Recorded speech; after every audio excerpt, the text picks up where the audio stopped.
Representante da região norte do estado, Pedro Satélite, foi reeleito no dia 5 de outubro para o cargo de deputado estadual. O parlamentar conseguiu a reeleição com 38 votos de diferença do primeiro suplente do partido, o PSD. E é sobre esses outros assuntos que eu converso agora ao vivo com o deputado estadual reeleito para o mandato 2015-2018, Pedro Satélite, do PSD. Bom dia, obrigado pela presença, parabéns aí pela reeleição. Bom dia a você, bom dia ao telespectador. E é uma satisfação estarmos aqui falando de assuntos que interessam ao estado do Mato Grosso. Como que foi essa reeleição aí? Apenas 38 votos em relação ao primeiro suplente, deputado? Uma eleição justa, digna. Eu fiz uma campanha, como fez todas elas, com dignidade, levando propostas e o reconhecimento que eu tive nas urnas do nosso trabalho durante muitos anos de vida pública, sem ter nenhum processo na justiça eleitoral, nem eleitoral e nem nenhum processo. Então foi o reconhecimento da população durante esses anos todos. E eu diria que os mais de 20 mil eleitores reconheceram isso. O senhor está indo para qual mandato agora de deputado? Nós tivemos 2 de suplentes, seria o terceiro, agora é o 7º mandato. 4 como titular e 3 como primeiro suplente, sempre orientando. E felizmente nesse aqui houve um reconhecimento da população, como eu já falei. No Brasil, quando se fala em reforma política, propõe, por exemplo, para presidente da República, fala-se em fim da reeleição para cargos do Poder Executivo, presidente da República, governador e prefeito. Aí tem uma outra parcela da população que fala assim, tem que acabar a reeleição em todos os cargos, de vereador a presidente, passando por de deputado, ou então permitindo apenas uma reeleição. Qual que é a sua visão sobre essa proposta? Justifica, não se justifica? O Executivo, eu sou a favor de mês de 4 anos, seria 5 anos. O Legislativo, a sociedade tem a oportunidade de 4 em 4 anos trocar. E aquele que está fazendo um bom trabalho, porque há uma diferença entre os poderes. O Legislativo, ele fiscaliza o Executivo, faz as leis e o Executivo aplica. O Legislativo, dificilmente, ele se envolve em quaisquer situação, porque ele não mexe com dinheiro público, ele apenas fiscaliza. E aí a sociedade tem o direito e a obrigação de trocar de 4 em 4 anos. É o que aconteceu. E para mim foi importante ter ficado na última eleição. Eu fiquei com o primeiro suplente, assumi os 2 últimos anos e eu fiquei 2 anos fora da política. E foi muito importante para mim porque eu tive que me reciclar. E eu sempre falo que quem não muda, quem quer continuar como era alguns anos atrás, não volta. E eu tive que mudar algumas coisas. A primeira coisa que eu tive que fazer, ouvir mais a população. E é o que eu fiz e esse é o reconhecimento que eu tive. Então vou fazer uma pergunta sobre uma coisa que o senhor acabou de dizer agora há pouco aí, sobre o papel da Assembleia do Deputado.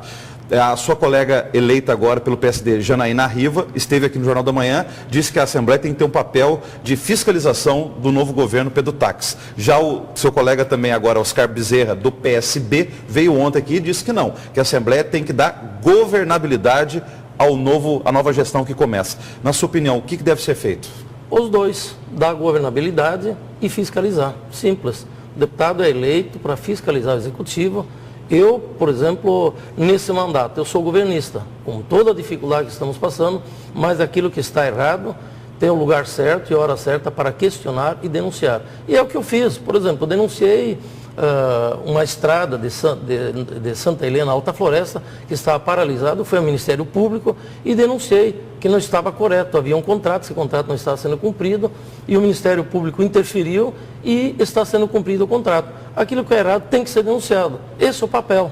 Por falar em denúncia, na sessão de ontem, a Assembleia com 2 propostas de CPI aí. Uma para investigar o empresário Eraí Marge sobre a questão de incentivos fiscais e exportação de produtos e outra para investigar a empresa Inhambiquara do deputado eleito Botelho do PSB. Aí o outro deputado, Zeca Viana, propôs o seguinte, olha, tem que investigar também a Trimec, que até hoje não foi implantada essa CPI para investigar a Trimec. O senhor acha que é momento de criar a CPI? Não é momento? É para a próxima Assembleia? Qual que é a sua avaliação?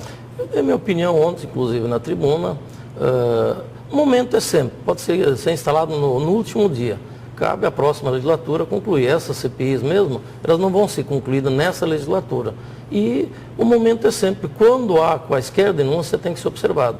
E essas CPIs que estão sendo apresentadas, elas estão sendo analisadas E se há indícios e que comprovem que há irregularidades, eu sou de acordo que se instale e que se vá atrás e descubra se há alguma coisa errada. Como nós fizemos em várias CPIs, eu lembro uma aqui há 17 anos atrás, na CPI da terra, onde um empresário queria tomar conta na Gleba de Vida de 400 mil hectares de terra da União. Nós lá criamos um parque, na época do governo Dantes de Oliveira, e agora, 17 anos depois, nós estamos entregando mais de 1.000 títulos de propriedade, 750 famílias de pequenos produtores e mais de 250 de maiores, acima de até 2.500 hectares. Então, você faz justiça, é uma redistribuição de renda, e naquela época havia irregularidades, como ainda existe hoje na questão da regularização fundiária no Estado. Nós temos muitas áreas de terra que não tem documento e que tem que ser tratado como nós estamos tratando, como prioridade para que o cidadão tenha sua área de terra e tenha seu documento. A título de esclarecimento, se a atual Assembleia instalar CPIs, elas podem continuar com os novos deputados no próximo ano? Pode, ela é instalada e depois reinicia no próximo mandato. Sobre um outro assunto que o senhor falou aí, que ouvindo a população, uma das principais reclamações, e aí não é só em Mato Grosso, é no Brasil, melhorias na saúde pública. O que pode ser feito em Mato Grosso, pela sua experiência política no parlamento? Primeiramente, a saúde ela está doente no Brasil e no Mato Grosso não é diferente. Devemos citar e não devemos nos acomodar. Por exemplo, há poucos meses atrás, nós estadualizamos o Hospital de Peixoto de Azevedo, que agora é um hospital estadual, onde a União vai bancar a manutenção desse hospital com 70% do recurso, que chega a quase 2,5 milhões.